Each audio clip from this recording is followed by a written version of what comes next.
européenne, un nouveau territoire de référence et d'appartenance. La question qu'on va se poser ici, c'est quelles sont les caractéristiques de l'Union européenne.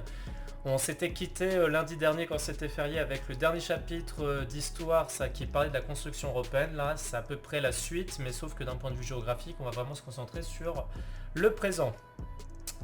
Première chose, on va remarquer que l'Union européenne, c'est un territoire quand même qui est très singulier.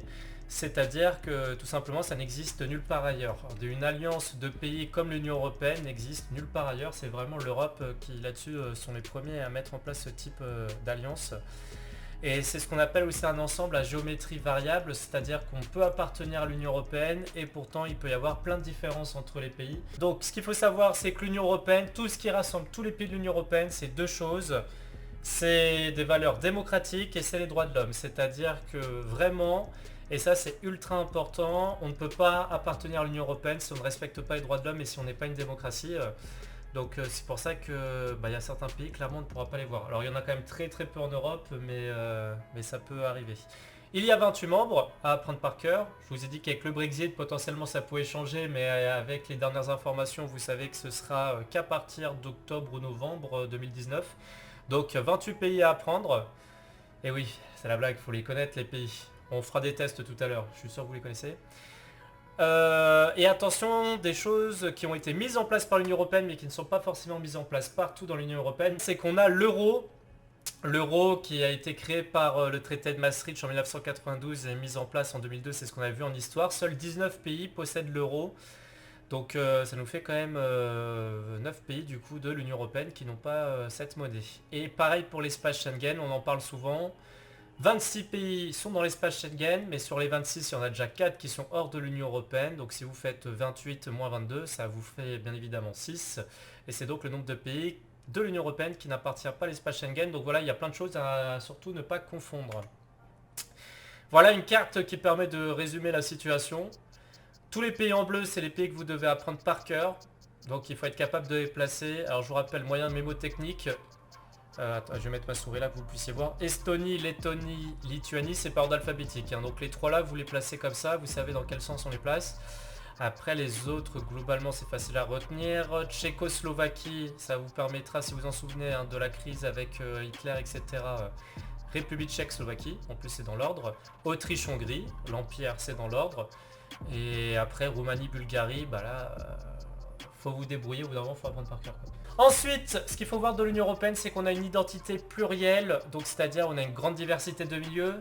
Si vous allez en Finlande et que vous allez en Italie, bien évidemment, vous voyez bien qu'on est vraiment sur deux paysages totalement différents, donc ça c'est l'avantage de l'Union européenne. Donc que ce soit les milieux, les paysages, les cultures, il y a quand même 24 langues officielles dans l'Union européenne, donc ça en fait pas mal des traducteurs, c'est un métier d'avenir. Et ça représente 506 millions d'habitants, ce qui est pas beaucoup quand on compare par rapport au reste de l'humanité. Vous remarquez que ça fait 7% de l'humanité, mais au niveau des richesses, c'est quand même un quart des richesses, 25%. Donc ça montre quand même que c'est vraiment l'Union européenne est vraiment la première puissance économique mondiale. Grand C, des disparités importantes, et là clairement ce qu'il faut voir dans l'Union européenne, c'est que l'une des choses les plus importantes à apprendre, c'est qu'on a des inégalités entre les pays. Mais bon ça vous le savez, il y a des pays qui sont riches, d'autres qui ne le sont pas. Je vous montrerai sur la carte les trois vraiment grosses différences. Et donc notamment, ici vous avez un exemple, l'Allemagne, la France, le Royaume-Uni et l'Italie, à eux seuls, produisent 66% de la richesse, c'est-à-dire les 2 tiers de la richesse de l'Union européenne, avec seulement 4 pays. Donc vous voyez bien effectivement ici la différence qu'on a, et quand on parle de moteur économique pour le duo français-allemand, c'est qu'il y a vraiment une raison derrière. Alors franco-allemand du coup c'est pas très français quoi. L'objectif de l'Union européenne, c'est de mettre en place ce qu'on appelle des politiques de cohésion sociale et territoriale. Je vous ai mis la définition, c'est-à-dire que tout simplement on vise à réduire les écarts de richesse, on vise à réduire les écarts de développement entre les territoires. C'est ça l'objectif de l'Union européenne, c'est de faire vraiment quelque chose, une cohésion entre les différents pays pour éviter justement qu'on ait des paradis fiscaux d'un côté, qu'on ait des endroits où le SMIC est 3 fois moins élevé par exemple en Espagne, enfin pas 3 fois mais au moins 2 fois moins élevé qu'en France. Donc finalement, que vont faire les frontaliers français? Ils vont plutôt aller recruter des serveurs espagnols qui coûtent moins cher, enfin bref... ça pose énormément de problèmes. Et donc voilà la fameuse carte dont je vous ai parlé. Tous les pays que vous avez en bleu turquoise, là, je sais pas comment on pourrait qualifier ça, peut-être bleu canard, ça me fait toujours rire. Je crois que c'est ça, hein, ça existe la couleur bleu canard, je crois que c'est du bleu canard du coup. On a 3 espaces les plus pauvres en fait dans l'Union Européenne, c'est le sud de l'Union Européenne, donc Portugal, Espagne, vous voyez effectivement le sud de l'Italie, la Grèce, c'est clairement les pays les plus pauvres. Ensuite on a aussi les pays de l'Est, tous les nouveaux pays qui ont rejoint l'Union Européenne, donc vous voyez effectivement on a des grosses différences de développement. Et enfin à ne pas oublier, en plus on l'a fait en chapitre lundi dernier, les départements et régions d'outre-mer, quand vous regardez de la Guyane jusqu'à Mayotte, c'est clairement les départements et régions françaises les moins développés, et même de l'Union Européenne. Donc ça on en avait déjà parlé, mais il faut toujours l'avoir à l'esprit, il ne faut pas oublier les départements et régions d'outre-mer. Je vous ai montré 2 images en 2014, l'agriculture en Roumanie, l'agriculture en Espagne. Alors bien évidemment c'est pas toute l'agriculture en Roumanie qui est comme ça, mais c'est clairement 2 choses effectivement différentes qui montrent vraiment qu'on est quand même à 2 antipodes.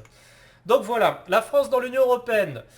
Donc on a ce qu'on appelle des eurodistricts, alors la définition elle est un peu relou, mais bon, faut que si ça tombe au brevet, il faut que vous soyez capable de pouvoir expliquer ce que c'est. Donc c'est une entité administrative, c'est une sorte de région si vous préférez, transfrontalière, donc entre 2 pays, voire 3 pays suivant l'endroit de la frontière.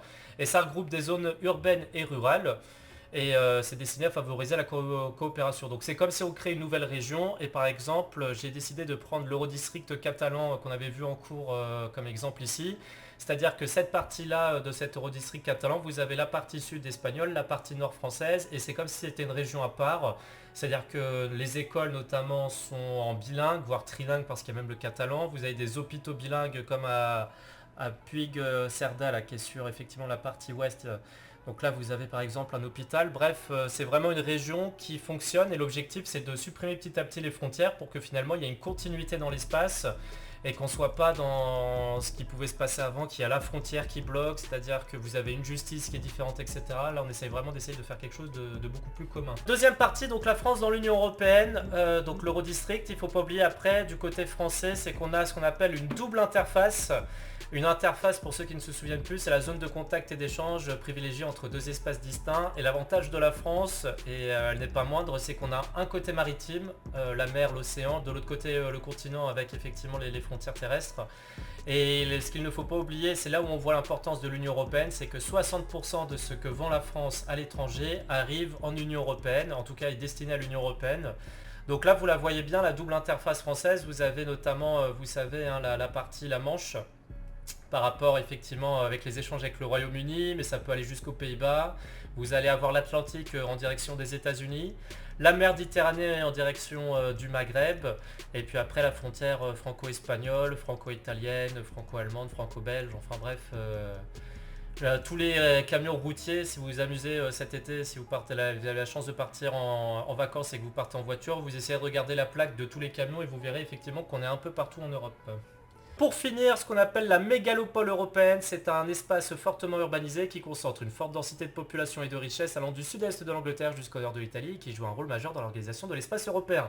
Il n'y a pas besoin d'apprendre la définition par cœur, globalement on va plutôt vous la demander toujours de manière, c'est pour ça que je suis passé très vite dessus, on va plutôt vous la demander de manière géographique. Donc c'est ce que vous avez en orange, donc ça va du sud-est du Royaume-Uni, je vais mettre ma main mieux placée. Ça va passer par la Belgique, l'Allemagne de l'Ouest, une partie de l'Est de la France, et ça va redescendre dans le nord de l'Italie en passant par la Suisse. C'est ce qu'on appelle la mégalopole européenne, c'est-à-dire que c'est là où on a le plus de concentration de population. Et c'est surtout là où on a le plus de richesse en fait qui est créée. Et là-dedans on a l'espace rhénan que vous avez vu en 4e avec la mondialisation, qui est compris dans cette mégalopole européenne. Une carte ici qui est très importante, donc en plus des pays que vous devez apprendre, il faut apprendre les villes les plus importantes. Et je pense que les villes les plus importantes d'un point de vue économique et politique, en tout cas en Europe, ce sont les villes que vous avez en rouge, les métropoles. Bon, par exemple dans certains pays comme en France vous avez Paris-Lyon, donc vous en avez 2, Madrid, Barcelone en Espagne, mais dans certains pays, la Roumanie, la Bulgarie, il n'y a pas besoin de connaître forcément les capitales. Donc là voilà, vous avez la région de fort développement, donc la mégalopole européenne, vous l'avez vu, ils l'ont bien faite et ils sont bien passés au-delà de Paris.